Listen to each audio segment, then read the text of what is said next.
இந்த மாதிரி மருத்துவம் சம்பந்தப்பட்ட அனைத்து விஷயங்களையும் நம்ம கிராமங்களை நோக்கி தான் செஞ்சுட்டு இருக்கோம். சமீப கால கருத்து கணிப்புகளிலும் சரி அல்லது நேரடியாக சொல்லக்கூடிய அந்த சுற்றுலா பயணிகளும் வந்து சொல்வது என்னவென்றால், இந்த கொடைக்கானலுடைய அழகு வந்து மெல்ல மெல்ல குறைந்து வருவது சுற்றுலா பயணிகள் செய்கின்ற விஷயங்களால் அப்படின்னு சொல்றாங்க. ஒரு வீட்டுக்கு நம்ம வந்து விருந்தாடியா போறோம் அப்படின்னா கண்ட கண்ட இடத்துல எல்லாம் நம்ம எச்சிட்டு போறதில்ல, குப்பை போறதில்ல, எதுவும் பண்றது இல்லை. ஆனா அதே மாதிரிதான் ஒரு சுற்றுலா தலத்துக்கு வந்து நம்ம ஒரு விருந்தினராக தான் போறோம். ஆனா நிறைய இது போன்று அலட்சியமான ஆபத்துகளை ஏற்படுத்துகிறார்கள் அப்படின்னு சொல்றாங்க. எந்தெந்த மாதிரியான எளிதில் சுத்தத்தை கையாளக்கூடிய எந்தெந்த விஷயங்களை எல்லாம் அந்த சுற்றுலா பயணிகள் அலட்சிய ஆபத்தாக மாற்றுகிறார்கள்? கொடைக்கானல் மலைங்கிறது உண்மையிலே ஒரு சுற்றுலா தலமா இருந்தாலும் கூட திண்டுக்கல், தேனி இந்த 2 மாவட்டங்கள் இருக்கக்கூடிய 5 அணைக்கட்டைகளுக்கு வந்து குடிநீர் நீர் ஆதாரமாக இருக்கிறது இந்த கொடைக்கானல் மலை. அது மட்டும் இல்லாம இந்த கொடைக்கானல் மலைக்கு போற சுற்றுலா வாசிகள் வந்து பிளாஸ்டிக் கேரி பேக் பயன்படுத்துறது இதெல்லாம் வந்து சாதாரணமா எல்லாரும் செய்யறாங்க. ஆனா அது செய்யக்கூடாதுங்கிற விழிப்புணர்வு இருந்தா கூட அவங்க வந்து நிறுத்திக்கிற மாதிரி தெரியல. இது வழக்கமாக நமக்கு தெரிகிற ஒரு விஷயம். ஆனா இன்னும் 2 முக்கியமான விஷயங்களை நம்ம கொடைக்கானல் மலையில கண்டிப்பாக செஞ்சே ஆகணும்.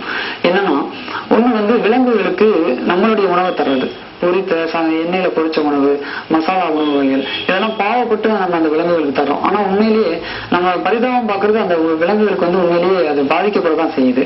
அது நம்மளுடைய உணவு வந்து அதனுடைய உடல்நிலைக்கு ஏத்துக்காது. அதனால நிறைய நோய்கள் வர வாய்ப்பு இருக்குது. ஒண்ணு. 2வது, மனிதர்களே அதை எதிர்பார்த்து காத்திருக்கக்கூடிய ஒரு சூழ்நிலைக்கும் அந்த விலங்குகளை வந்து நம்ம தள்ளி விடுறோம்.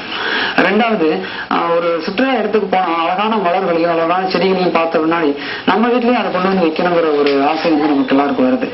ஆனா உண்மையிலேயே அந்த செடிகளும் அந்த விதைகள் மூலமாக கூடிய மலர்களும் செடிகளும் வந்து நம்ம வீடுகளில் வளர்க்க முடியாது. கொடைக்கானலுடைய சீதோஷண நிலைக்கு அது வளரும், நம்மளுடைய வெப்பமான சீதோஷண நிலைக்கு அது வளராது. ஆனாலும் அங்க இருக்கக்கூடிய விதைகளையும் செடிகளையும் நம்ம எடுத்துட்டு வரோம், பிடிங்கிட்டு வரோம்.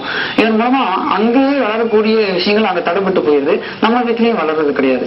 இந்த 2 விஷயங்களையும் முக்கியமா நம்ம ஃபாலோ பண்ணி ஆகணும். அது இல்லாம கொடைக்கானல் மலையில ஆண்டுதோறும் வந்து அதனுடைய தட்பவெப்ப நிலை, அந்த சீதோஷ நிலை வந்து அதிகமாயிட்டே இருக்கு. அதனுடைய வெப்ப நிலை வந்து அதிகமாயிட்டே இருக்குங்கிற ஒரு புள்ளி விவரம் கூட சொல்றாங்க. ஸோ கொடைக்கானல் மலை என்பது ஒரு சுற்றுலா தலம் மட்டுமல்ல, அது லட்சக்கணக்கான மக்களுடைய குடிநீர் ஆதாரம். பழனி நகரனுடைய குடிநீர் ஆதாரமே கொடைக்கானல் மலையை நம்பிதான் இருக்கு. அதனால கொடைக்கானல் மலைக்கு போற சுற்றுலாவாசிகள் ரொம்ப நீங்க சொன்ன மாதிரி ஒரு விருந்தாளி போல போயிட்டு வரணும். ஒரு வீட்டுக்கு போறோம்னா ரொம்ப கண்ணியமா நடந்துக்கிறோம்.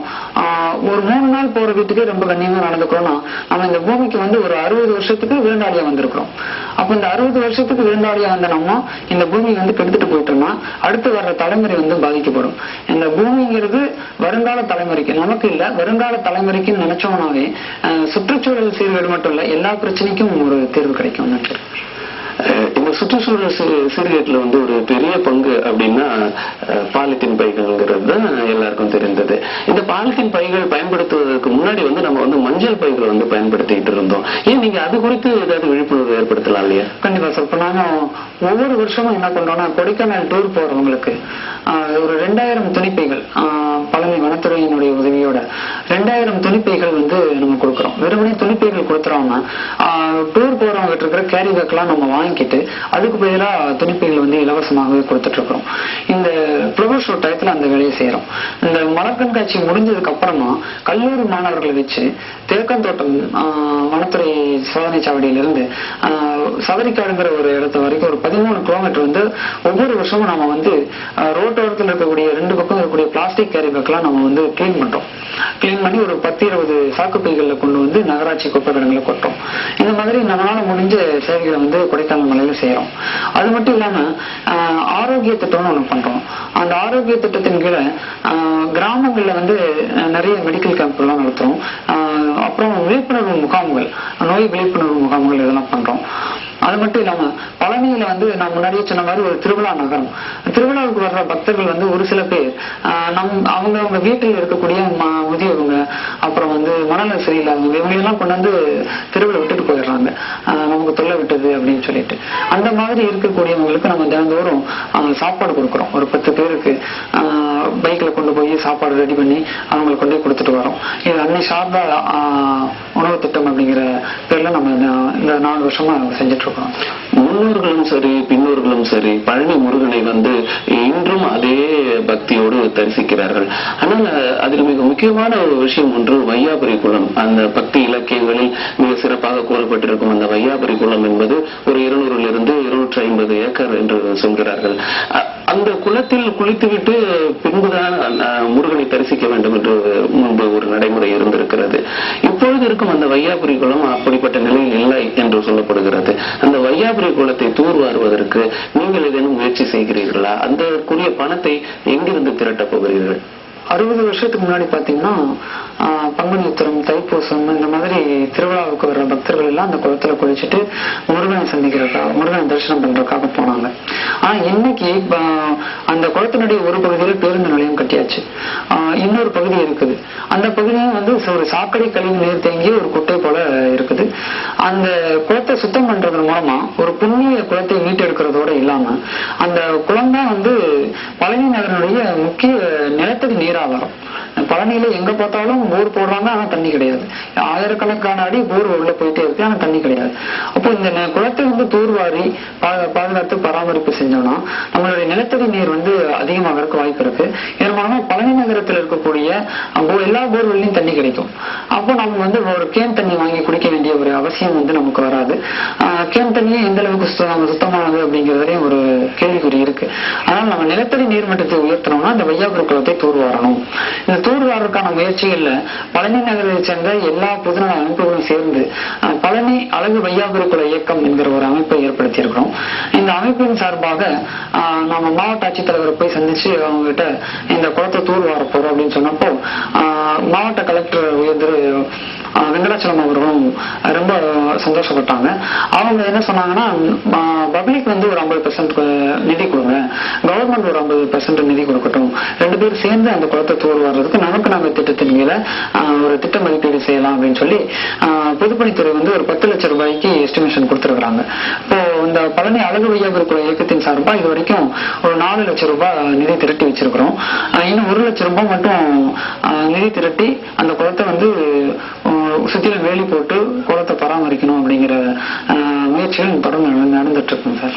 அதாவது இப்ப நீங்க சுத்தம் பண்ண போற, அதாவது தூர்வார போற அந்த குளம் ஒரு பகுதி தான். ஆமா. இப்ப பாத்தீங்க அப்படின்னா நீங்க ஒரு சேவை தொடங்கி இருக்கிறீங்க, மரக்கன்று நடத்துல இருந்து தொடங்கி இருக்கீங்க. நம்ம எந்த ஒரு செயலுக்கு அல்லது விஷயத்துக்கு வரும்போதும் நமக்குன்னு ஒரு எண்ணம் இருக்கும், இதுக்காக வரோம் அப்படிங்கிற ஒரு எண்ணம் இருக்கும். நீங்க என்ன நினைச்சு இதுக்குள்ள வந்தீங்க, என்ன சேவை செய்யணும் அப்படின்னு வந்தீங்க, என்ன செஞ்சிருக்கிறீங்க, வருங்காலத்துல இன்னும் என்னென்ன சேவை எல்லாம் செய்ய போறீங்க? நான் முன்னாடி சொன்ன மாதிரி 5 திட்டங்கள் நம்ம வேலை பார்க்கிறோம். ஏகலைவன் கல்வி திட்டம், விவேகானந்த இளைஞர் சக்தி திட்டம், அன்னை சாரதா தேவி உணவு திட்டம், ஆரோக்கிய திட்டம், வங்காரி மாத்தாயின் அந்த மரம் நடுற விஷயங்கள்லாம் அதனுடைய தலைப்பின் கீழே செய்யறோம். வங்காரி மாத்தாய்ங்கிறவங்க ஆப்பிரிக்க பெண்மணி, மரம் நடுவதற்காகவே நோபல் பிரைஸ் வின் பண்ணுவாங்க. இந்த மாதிரி அந்த 5 திட்டங்களையும் இன்னும் சிறப்பா செய்யணும்.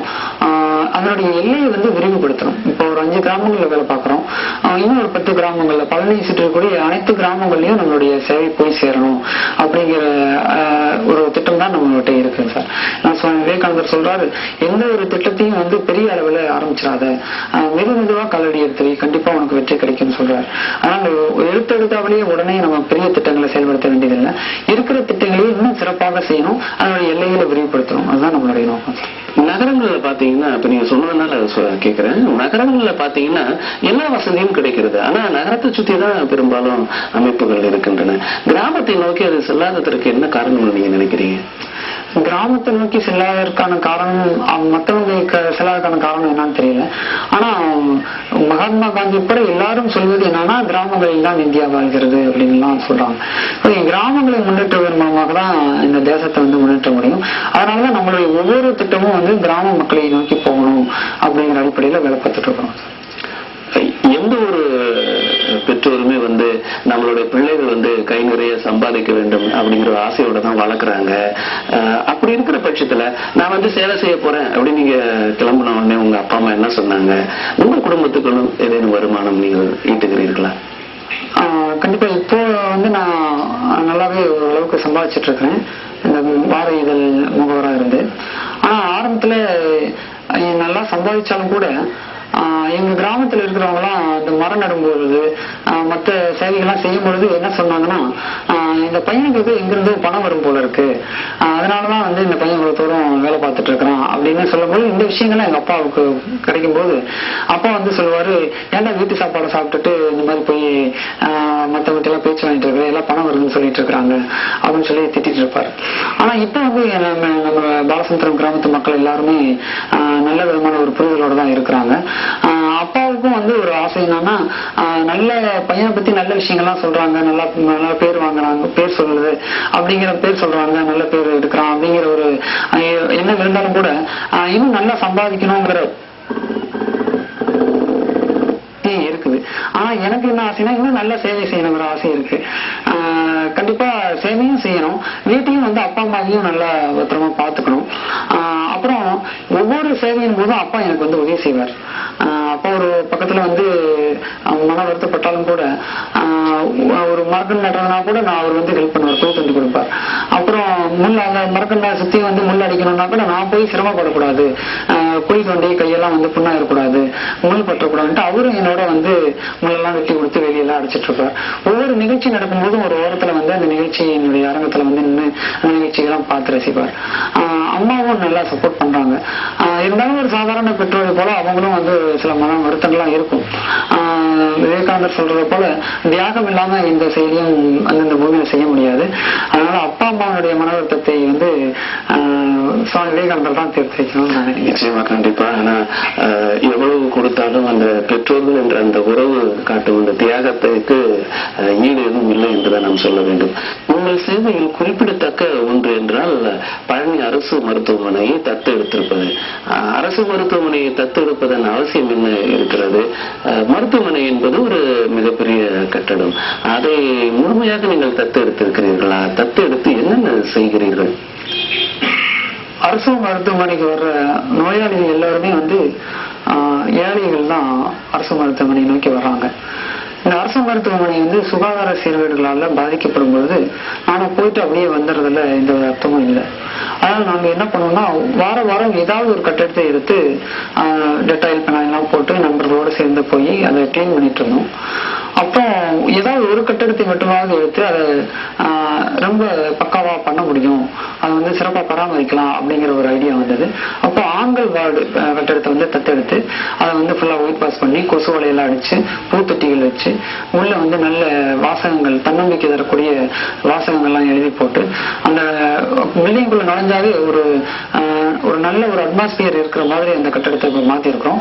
இது ஒரு வருஷத்தோட இல்ல, தொடர்ந்து 2வது ஆண்டாக நாம வந்து அந்த கட்டடத்தை பராமரிச்சுட்டு இருக்கிறோம். வெறுமனே ஒயிட் வாஷ் மட்டும் நம்ம பண்ணாம வாரம் அல்லது 2 வாரத்துக்கு ஒரு தடவை எப்பப்போலாம் நேரம் கிடைக்குதோ அப்போலாம் போய் என்னுடைய நண்பர்கள் எல்லாம் சேர்ந்து அந்த இடத்த வந்து பெனாயில் டெட்டாயிலாம் போட்டு எல்லாம் கிளீன் பண்ணி சுத்தப்படுத்திட்டு வரோம் சார். நேயர்களே, சேவைகள் செய்வதற்கு பெரிய உள்ளம் வேண்டும் என்று நிறைய சொல்வார்கள். ஆனால் நிதானமாக யோசித்தால் அப்படியெல்லாம் ஒன்றும் இல்லை என்ற உண்மை நமக்கு நன்கு புரியும். நம் கண்முன் நிற்கின்ற ஒரு ஏழை சிறுமிக்கு ஒரு நோட் புக் வாங்கி தந்தால் கூட அதுவும் ஒரு சேவைதான்.